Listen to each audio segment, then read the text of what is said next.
Gujarat first દ્વારા મતદાન જાગૃતિ અભિયાન તેજ થયું છે ત્યારે સાધુ સંતો અને કલાકારો દ્વારા અભિયાનને બિરદાવવામાં આવ્યું છે। ગાયિકા સાંત્વની ત્રિવેદીએ મતદારોને અપીલ કરી છે। ગુજરાત ફર્સ્ટ ચેનલના માધ્યમથી મતદારોને અપીલ કરવામાં આવી છે। લોકશાહીના મહાપર્વમાં મતદારોને મતદાન કરવા અપીલ કરાઈ છે।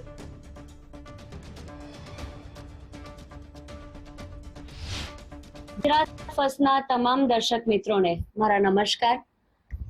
લોકશાહીનો મહાપર્વ એટલે કે ચૂંટણી અને આજે સૌથી મહત્વપૂર્ણ વાત કરવા માટે આવી છું, જે છે મતદાન। મતદાન એ આપણો અધિકાર જ નહીં, આપણી ફરજ નહીં, પણ આપણી જવાબદારી છે।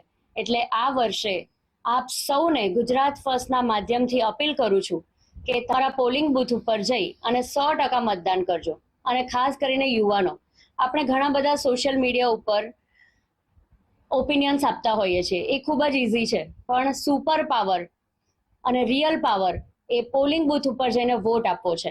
તો તમામને આગ્રહ કરું છું, અપીલ કરું છું કે ચોક્કસથી પોતપોતાના પોલિંગ બૂથ ઉપર જઈ અને એકલા નહીં પણ પરિવારને લઈને, મિત્રોને લઈને જઈ અને વોટિંગ આપજો। 100% મતદાન કરીએ। ફરી એકવાર ગુજરાત ફર્સ્ટના માધ્યમથી ગુજરાતના તમામ મતદારોને અપીલ કરું છું કે તમારા પોતાના પોલિંગ બૂથ ઉપર જઈ અને મતદાન આપજો। 100% મતદાન કરીએ અને દેશને વધુ મજબૂત બનાવીએ।